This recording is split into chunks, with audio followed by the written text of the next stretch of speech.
A História Apagada. Mulheres sáficas que marcaram o século XX. Oi pessoal, eu sou Neiser Lopes, escritora de romances sáficos, e hoje vamos fazer uma viagem no tempo que vai mexer com vocês. Imaginem por um segundo, vocês estão vivendo numa época onde mulheres podem nem andar de mãos dadas na rua sem serem presas. Onde ser descoberta amando outra mulher significa perder família, trabalho, reputação e às vezes até a vida. Agora imaginem ter a coragem de não só viver esse amor, mas também deixar rastros dele na história através da arte, da literatura, da música. É sobre essas mulheres extraordinárias que vamos falar hoje. Porque quando vocês entenderem o contexto histórico que essas mulheres enfrentaram, vão perceber que cada beijo, que cada carta, que cada obra de arte foi um ato revolucionário.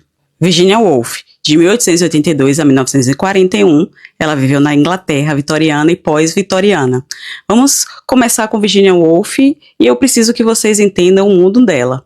Nascida em 1882, Virginia cresceu no auge da era vitoriana inglesa, uma época de repressão sexual extrema, onde as mulheres eram consideradas propriedade dos maridos. A Inglaterra de Virginia era um lugar onde mulheres não podiam votar. Só conseguiram em 1918 aos 30 anos ou mais. Não podiam ter contas bancárias sem permissão do marido. Atos sexuais entre mulheres eram considerados amizades românticas, porque a sociedade sequer conseguia conceber que mulheres tivessem desejo sexual real. Oscar Wilde havia sido preso em 1895 por indecência grosseira. Sua condenação aterrorizou toda a comunidade LGBTQIA+. Virginia se casou com Leonard Woolf em 1912, mas viveu sua paixão mais intensa com Vita Sackville West a partir de 1922. Gente, imaginem, uma mulher casada, escritora, numa época onde divórcio era escândalo social, se arriscando por amor. As cartas entre elas são devastadoras. Virginia escreveu: "Você desperta algo selvagem em mim", em 1925, numa época onde cartas eram frequentemente lidas por outras pessoas da casa. Vita era casada com Harold Nicholson, num casamento que hoje chamaríamos de arranjo. Os dois eram homossexuais e se protegiam mutuamente. Essa era uma estratégia de sobrevivência comum na época. Frida Kahlo, de 1907 a 1954, México pós-revolução. Agora vamos para o México de Frida, que é um contexto completamente diferente. Frida nasceu em 1907, bem no meio da Revolução Mexicana, que foi de 1910 a 1920, que transformou o país completamente. O México dos anos 20 e 30 era extremamente machista. O machismo, como conceito cultural, nasceu literalmente lá. Católico fervoroso, com a igreja controlando moral e costumes. Pós-revolucionário, com artistas e intelectuais criando uma nova identidade nacional. Ao mesmo tempo, era mais liberal que os outros países em algumas questões artísticas. Frida se casou com Diego Rivera em 1929, num casamento que a imprensa chamava de Elefante e a Pomba. Ele era famoso comunista, 20 anos mais velho, mas Frida não era submissa. Ela tinha relacionamentos com mulheres, homens, incluindo a cantora Chavela Vargas. Gente, imaginem aí, uma mulher mexicana nos anos 30, pintando autorretratos, onde aparece com bigode, fumando, usando roupas masculinas. Cada pincelada era um grito de liberdade, numa sociedade que queria mulheres caladas e caseiras. Frida dizia: "Eu pinto minha própria realidade." E essa realidade incluía amar sem rótulos, quando isso era literalmente perigoso. Josephine Baker, de 1906 a 1975, Estados Unidos, segregado e Paris dos anos 20. A história de Josephine é brutal e linda ao mesmo tempo. Nasceu em 1906 em St. Louis, no Missouri, no auge das leis Jim Crow, leis que legalizavam a segregação racial dos Estados Unidos. Para entender Josephine, precisa saber que negros não podiam frequentar os mesmos lugares que brancos, linchamentos eram comuns. Entre 1882 e 1968, mais de 3.400 pessoas negras foram linchadas. Uma mulher negra, pobre, sem educação formal, não tinha nenhuma perspectiva de ascensão social. Relacionamentos interraciais eram crime em muitos estados.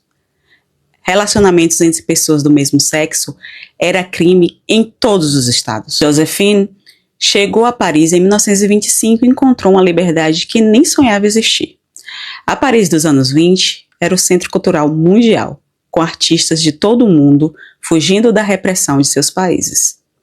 Lá, ela não só podia dançar seminua, o que era revolucionário, como podia se relacionar com quem ela quisesse. Teve relacionamentos com mulheres, usava ternos, andava com suas panteras de estimação pela Champs-Élysées.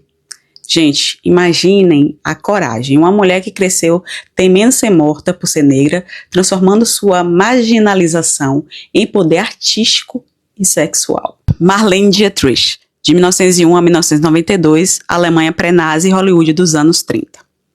Marlene nasceu em Berlim em 1901, numa Alemanha que vivia uma das épocas mais liberais da história europeia, a República de Weimar, de 1919 a 1933. A Berlim dos anos 20 era o centro da cultura LGBTQIA+, mundial. Tinha mais de 100 bares e clubes gays e lésbicos. O primeiro instituto de pesquisa sobre sexualidade do mundo funcionava lá. Mulheres podiam usar roupas masculinas sem ser presas. Havia revistas, peças de teatro, cabarés com temática homossexual. Marlene começou sua carreira nesse ambiente literário. Ela usava ternos, tinha relacionamento com homens e mulheres, incluindo a atriz Greta Garbo. Mas em 1930, ela foi para Hollywood. E aí, gente, Hollywood era o oposto de Berlim. Era controlado pelo Código Reis, de 1930 a 1968, que proibia qualquer referência à homossexualidade, dominado por contratos que controlavam até a vida pessoal dos atores. Era obsessivo com criar personas heterossexuais para proteger bilheterias, perseguia e destruía carreiras de quem fosse descoberto como homossexual. Marlene conseguiu manter a sua liberdade sexual, mas teve que ser extremamente discreta. Quantas outras foram destruídas por isso? Cassandra Rios, de 1932 a 2002, Brasil da ditadura. Agora vamos falar da nossa pioneira brasileira. Cassandra Rios nasceu em 1932 e sua vida adulta coincidiu com a ditadura militar, de 1964 a 1985. O Brasil de Cassandra era controlado pela censura militar que proibia qualquer conteúdo subversivo, extremamente conservador moralmente, católico fervoroso, com a igreja apoiando a ditadura, machista ao extremo. Mulheres precisavam de autorização do marido para trabalhar. Homossexualidade era considerada crime, doença mental e pecado. Cassandra escreveu mais de 50 livros, muitos com protagonistas lésbicas. Gente, imagine a coragem, uma mulher no auge da ditadura escrevendo sobre o amor entre mulheres. Ela foi censurada, perseguida, teve livros apreendidos, mas continuou escrevendo. Disse: "Escrevo para que as pessoas se reconheçam." Em 1976, ela foi a escritora mais vendida do Brasil, vendendo mais que Jorge Amado. Mas a crítica literária a desprezava, chamando seus livros de subliteratura, não por falta de qualidade, mas por preconceito. Radcliffe Hall, de 1880 a 1943, Inglaterra, escreveu O Poço da Solidão, de 1928, considerado o primeiro romance lésbico sério da literatura inglesa. O livro foi proibido por obscenidades e só pôde ser vendido legalmente décadas depois. Natalie Clifford Barney, de 1876 a 1972, Paris. Americana rica que criou um salão literário em Paris, onde mulheres lésbicas podiam se encontrar livremente. Seu salão durou 60 anos e foi refúgio para centenas de mulheres. Mercedes de Acosta, de 1893 a 1968, Hollywood. Roteirista que teve relacionamentos com Greta Garbo, Marlene Dietrich e outras estrelas.